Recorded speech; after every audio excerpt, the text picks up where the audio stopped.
This video is not for children. This is for those of us who are way showers, light workers, Reiki healers, gurus, skywalkers, masters, and those who are figuring out the reality in which we reside. All of the fictional stories that we're seeing around us are communications about the truth of the reality that we live in. The Hunger Games. Hunger. H-U. The God Who is the God of the written word, which represents human. N. The number 14. 14 pieces of Osiris's body put in a box under the letter G. The 7th letter in the alphabet. G is 7 continents, 7 seas. You have 7 chakras and 7 wounds of Christ.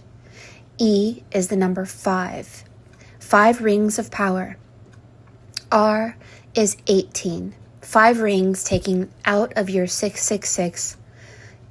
The letter R represents 666. These games are part of the Greek myth, and they represent circles or squares. The Panathenaic Games that are held every 4 years. They sacrifice 1 boy and 1 girl. 7 boys and 7 girls. And this is just a communication of how Osiris was put into a box, the number 4, and how his body was cut 14 pieces, but it was cut 7 for her and 7 for him. It's a repetitive story that plays out in our fictional stories or movies about the Wizard of Oz. So the orb wall of the Corona Borealis is a prison. It is called the Labyrinth. It is a pink bubble surrounded by an emerald color. Glinda floated down in a pink bubble surrounded by Emerald City. She has a crown which represents the corona, which means crown. She holds the blazing star of Solomon. And Dorothy walks a spiral that looks like a labyrinth. Now, the story of this labyrinth will take us back to these Greek gods. And according to myth, we were titans and we were sent to the labyrinth to be humiliated through the Hunger Games in a human body. H-U, H-U, H-U. And so it is a labyrinth, and we are here like the 7 curses of Cain, the canine. We are in the dog. So this will take you to stories of Sirius Black the dog in Harry Potter's fictional story being in Azkaban for 12 years. If you are in District 12, 12 hours, 12 months, 12 zodiac signs, you are in a box. It is a harmonic reality that is like a matrix, and it is dominated by frequency. So you're in the land of Oz, and then you go to the land of Iris, the goddess of the rainbow, which is a treble clef, and this is Osiris. And so we are in a labyrinth. There are sacrifices here. The gods of sacrifice have many names. One of them is the I Am. I Am is Yam. He's the god of child sacrifice. He sacrificed his own son. Osiris's phallus was eaten by Dagon, the fish god. Dagon's son is Baal. Baal is the god of child sacrifice. This is a place called the Labyrinth where there are sacrifices, and they sacrifice a bull.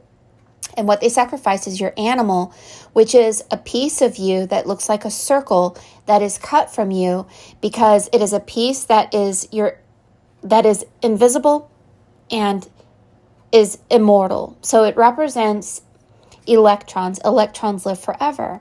So the letter R is the 18th letter, which represents 666. And it's 6 protons, 6 neutrons, and 6 electrons. It's Set that put Osiris in a box. So the word set means like television set, or you're on a movie set. And when you're in this box, you are in an illusion. And it's like an avatar. And the gods feed off of your electrons, and they cut your ring of power, and they don't allow you out of the box. And so when you get into the symbols of the boxes, you're going to want to get into sacred geometry because there will be numerical values behind these shapes.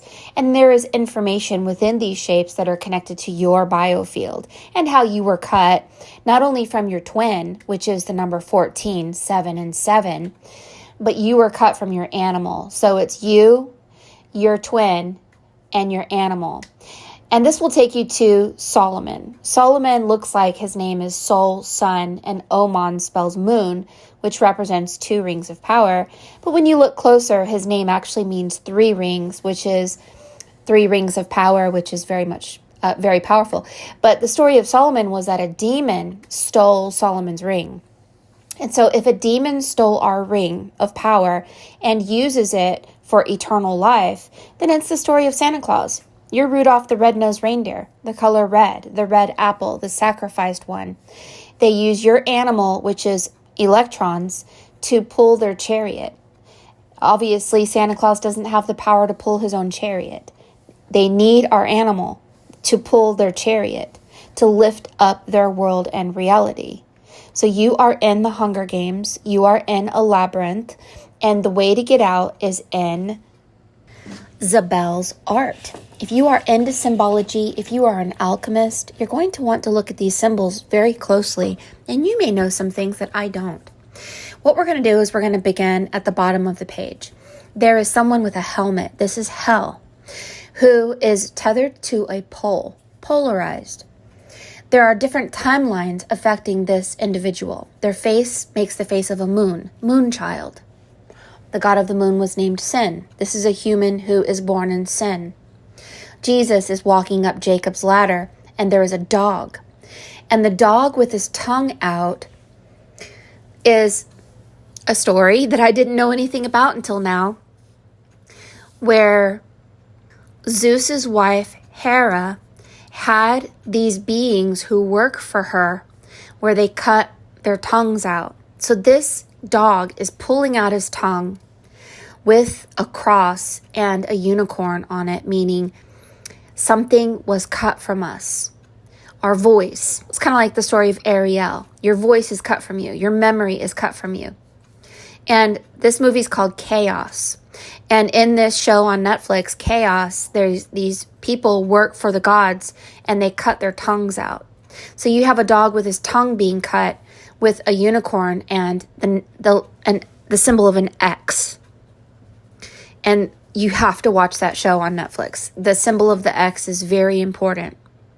Jesus is climbing a ladder, and what he's saying is that we were bitten apples. Our embryo was cut. This means that we didn't have a divine birth. This means that we were not born as a god. Because we were not born as a god, we had to enter into a reality that is a false matrix reality.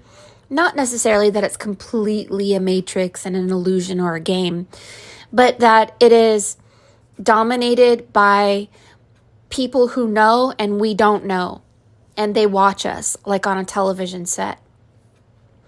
And if we didn't get put into this matrix, we would be in the abyss because like an embryo, we were cut.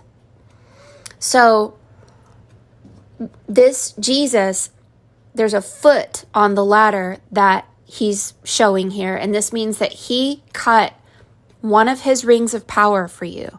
So we're supposed to have 3 rings of power like Solomon, which represents the Trinity, which represents power and your ability to create worlds and realities and to have divine knowledge. But if it was cut from you, then you're a bitten apple and you're a slave and you're in the labyrinth. Okay? So Jesus had to lay down his life for us who were bitten apples or cut embryos in order to grow our spirit so that we could become gods. It's the story of Achilles' heel, and this is why Jesus' foot is really showcasing a heel. Achilles' mother put her son through boiling water in order to make him immortal. So the 7 wounds of Christ is a ladder that we walk up like our 7 chakras and the 7 spirits of God. And Jesus gave us this reality in order to grow our embryo appropriately And his arms make a rainbow bridge. One rainbow bridge goes toward the dog with his tongue being cut out. The other rainbow bridge, and the left arm actually represents the moon. The right arm represents the sun, and there is a doorway inside of a tree. Above Jesus' head is a dragonfly. A dragonfly spends 1 year underwater. This is being in the box of Set. But once the box comes out of the waters and opens up, it turns into a cross. So your biofield makes the letters MW, and this dragonfly makes the letters MW. The man over at the right, I would say at the 4 o'clock position, has Noah's Ark above his head. And this represents that your biofield is Noah's Ark. And you can only enter 2 by 2. This means you only have 2 rings of power. The purpose of the body of Christ is a place, a matrix, that represents Pisces. Jesus laid down the foundation for you. He said, turn over a stone and there I am, cut a piece of wood and there I am. He didn't want you to diminish into the abyss. And he doesn't want you to be cut in these Hunger Games. But there are communications of a rapture and a harvest. So Jesus became flesh in an avatar, which means that he gave you his 3rd ring of power. See, these gods, when you have 3 rings of power, you can spin new worlds and new realities. But when you don't have 3 rings of power, you can't do that. You are in the body of a god who has 3 rings of power. This is what the Temple of Solomon is. If you have 3 rings of power, you have a temple that people can visit and see and live in. But if you don't have 3 rings of power, then you're the slave of that god. So the purpose of this reality is to go from Pisces to 13. And 13 is the letter M, which is the top part of your biofield, which takes you directly to the story of Dorothy.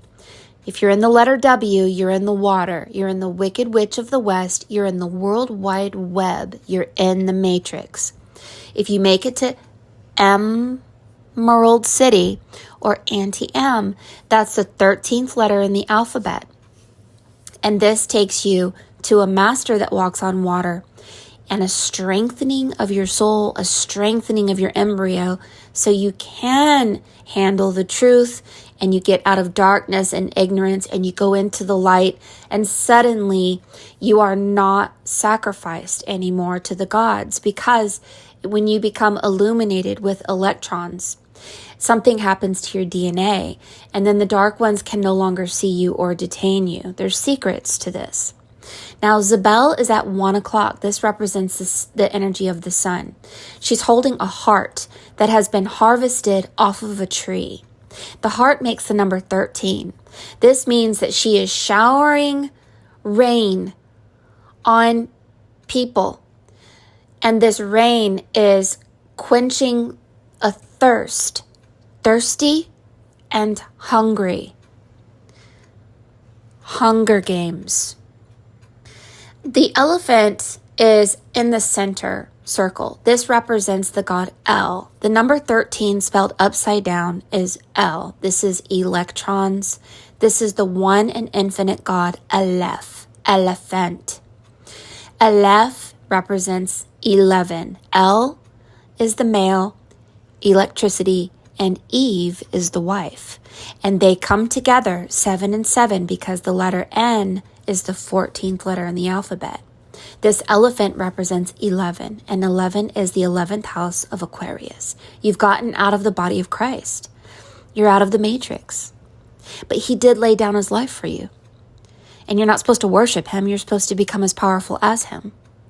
And they will guide you. There are many Christs, Vishnu, Buddha, many Christs. See, these gods can be anyone and anything, anywhere, anytime, in a box, with a fox, in the train, in the rain, here, there, and everywhere. And the man that is hanging on a tree at 11 o'clock represents Odin, who hung from a tree for 9 days, Jesus, who hung from a tree for 3 days.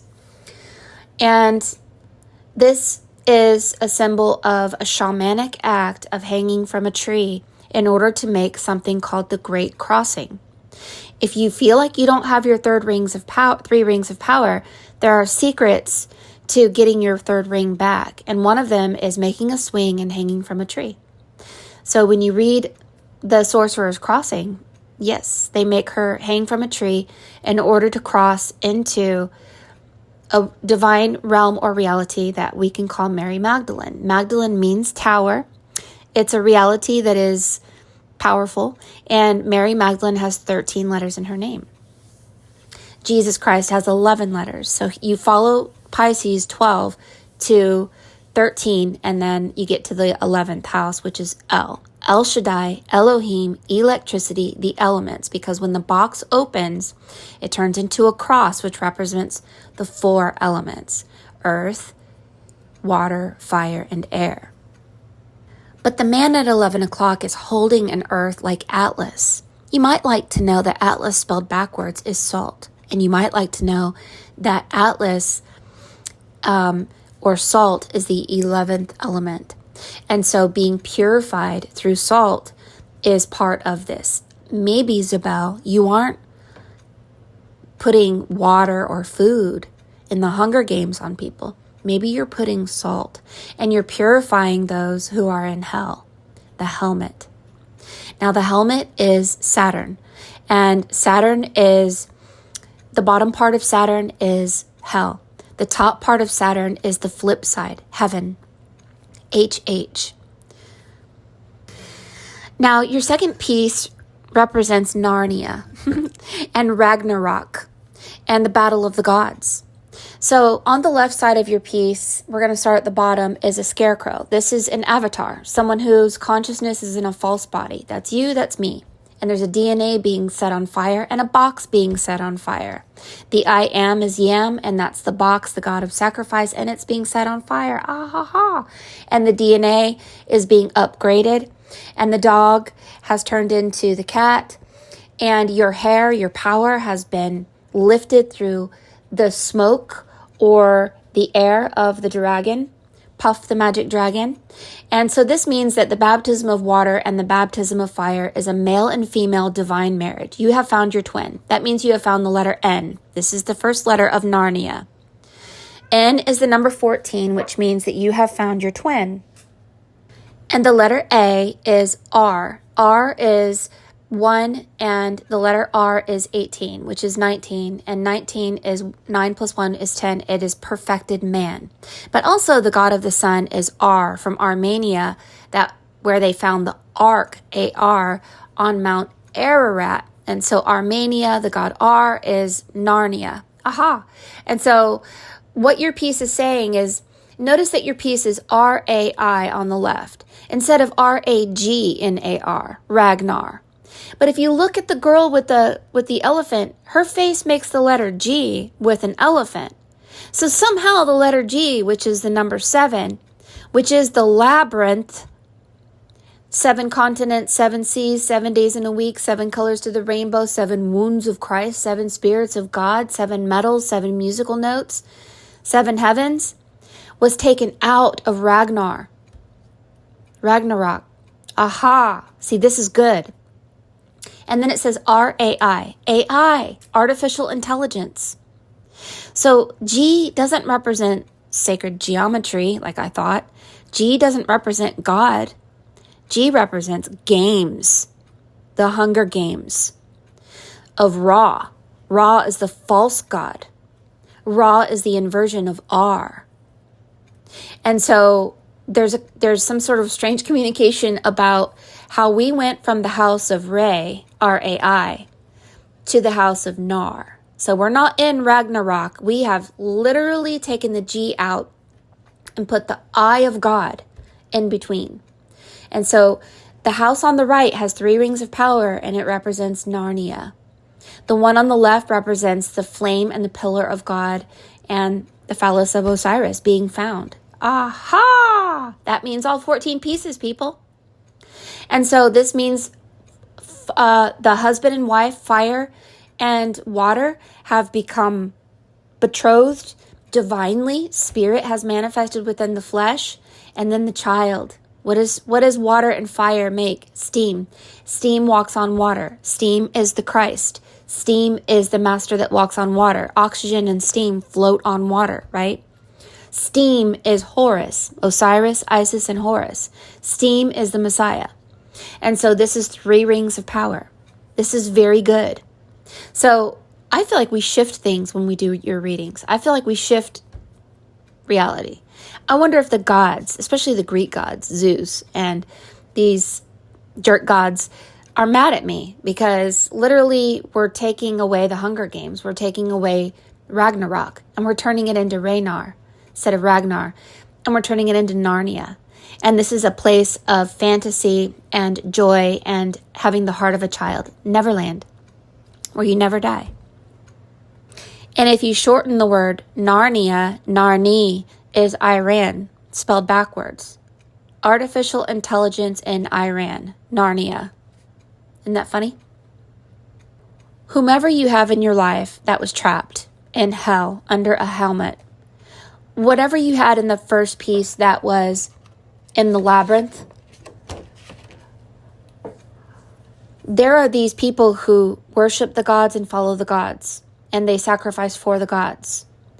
You have to watch the movie Chaos on Netflix in order to really get to the bottom of this. All of it is true, all of it. Because I just did a reading for someone where her higher self was Ariadne, the one who gives you the twine of hope out of the labyrinth. I'd never even heard of her name. I didn't know anything about her. There she was, showing up with flowers on her dress. The Corona Borealis is known as the land of flowers. She is the goddess of the labyrinth, giving us the string of hope. When you watch that show Chaos, watch who Ariadne is. She brings something that they killed inside of us, and she brought them back to life. She's ruthless, but she doesn't like the gods who sacrifice us. So we're changing stuff here, people. Thank you, Zabel, that you brought this into being. Your energy changed things. We're not going to experience Ragnarok. We're going to experience Narnia. And Zabel, you represent a goddess named Ra-E, which is R-A apostrophe I. And she's actually spelled R-A apostrophe I, R-A apostrophe I. Ra-E, Ra-E. And she is about children. Yeah, protecting the children from sacrifice, youthfulness, recreation, play, joy, and fairies. Her symbols are sunlight and white of pastel yellow items. She is the goddess of unbridled happiness, sunshine, lighting the way for truly joyful living. So Ra-E came to Earth to mother the first humans. She brought with her tiny fairies who live in the elements, the elemental gods, often playing with people and watching over nature. Isn't that funny? There's a tradition of White Sunday where everyone wears white to inspire your inner child. Then they go and enjoy the children in around your life. In this part of the world, the entire day is dedicated to children and activities to promote their delight. You represent the Garden of Sunshine. Oh my gosh. And this is so cool. You know why? Because I'm trying to do a meditation every single night, and I was wanting to invent something for me in order to help me not do everything by myself. And I invented 12 fairies who are very powerful, more powerful than me, who keep my inner child like a child, and they help me and they revive me and they heal me. But then they are also fierce, ruthless, can do things that aren't even in the written word. They can do things you haven't even imagined. And so they protect me. And I was just thinking about this last night, and then here we are. You represent the innocent ones, and we have to ferociously, fiercely protect the innocent children from these gods who sacrifice them. I understand that sacrifice and suffering was part of Achilles' heel, that it's part of growing your embryo. But it gets ridiculous, doesn't it? I'm sorry, the suffering is a little ridiculous, and it's repetitive, and it's redundant, and it doesn't ever seem to go away no matter how nice we are, no matter how much we forgive and let go. It's a never-ending story.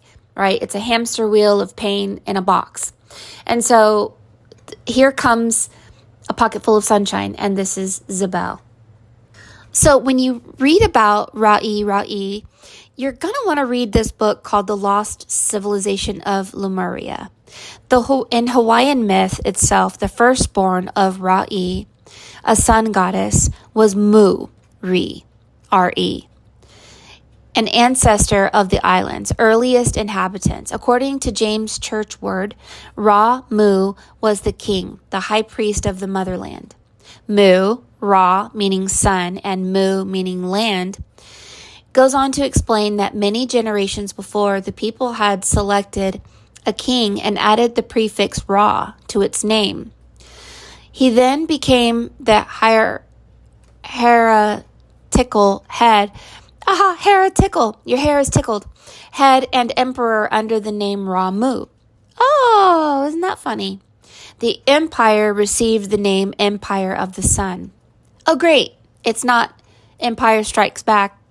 Empire of the Sun. And think about it, all right? Don't put the letter E in front of M. It's M. It's anti-M. It's Emerald City. Empire. Come on, people. The Empire of the Sun, which is 13, obviously. As high priest, Ra-Mu was the representative of the deity, whose name was never spoken and was worshipped through a symbol out of deep reverence and religious teachings. It was thoroughly taught and understood that Ra-Mu was not to be worshipped, as was only the representative of you, basically a mirror of you. So basically, like in your piece, in your first piece, it shows the yin and yang symbol begins as a point, and then it emanates outward from duality into a trinity, and then finally into the number 14 and 15. And so what it's saying is the one infinite God of the sun has emanations, and the emanations of it become you and me, being the hands, the mouth, and the feet of that God, meaning we are mirrors of it. We are starlights or sparks of it. Isn't that awesome?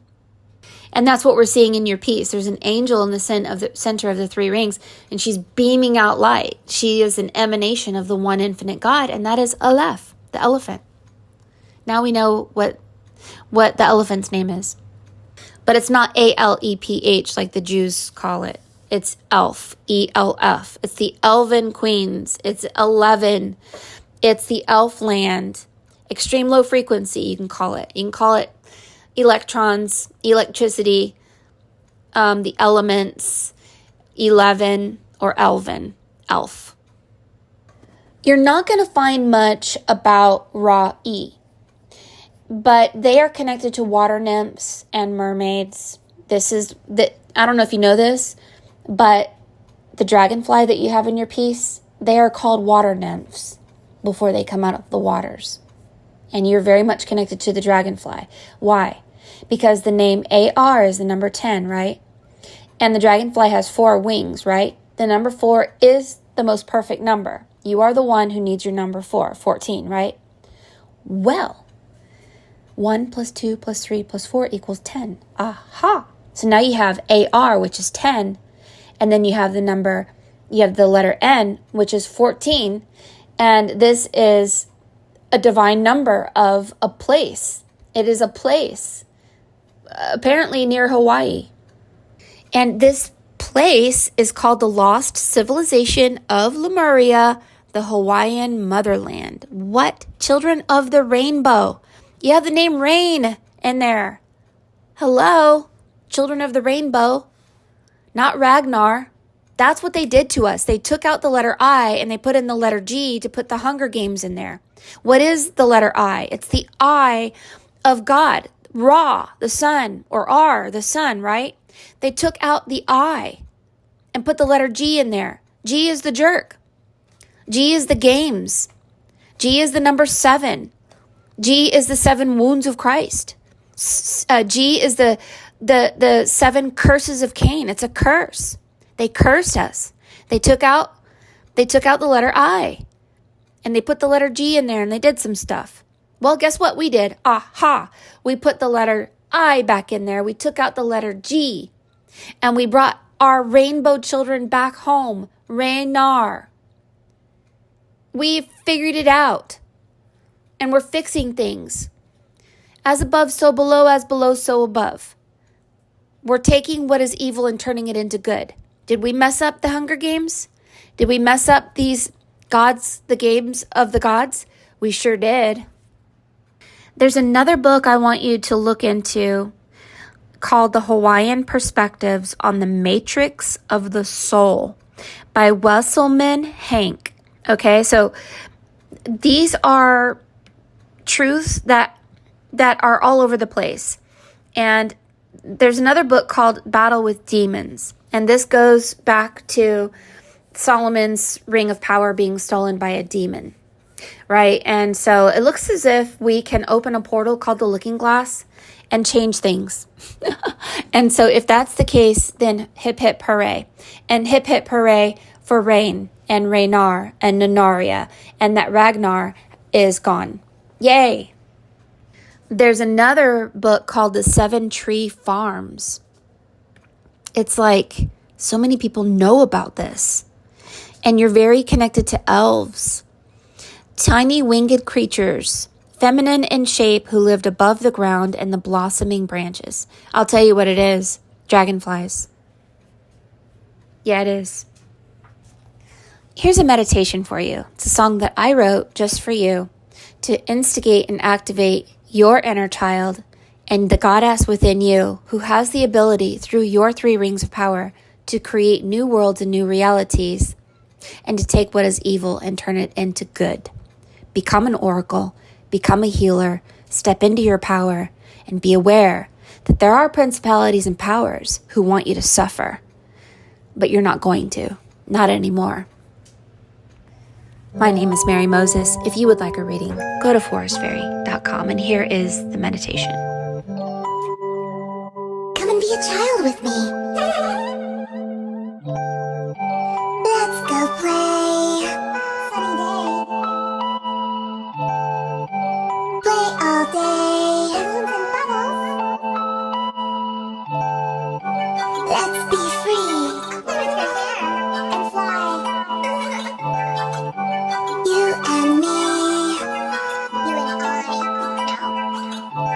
Let's write our story. Our magical life. Let's make it exciting and fun. Hey, you and me, let's go climb that magical tree. Hey, you and me, let's go climb that magical tree.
Oh my gosh.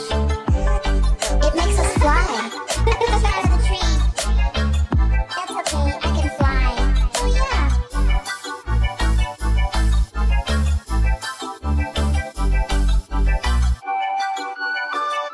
Now, maybe we should meditate. I'll sit on my pillow. Here's your pillow. And we breathe deep. And we envision a tetrahedron, and we fill it with golden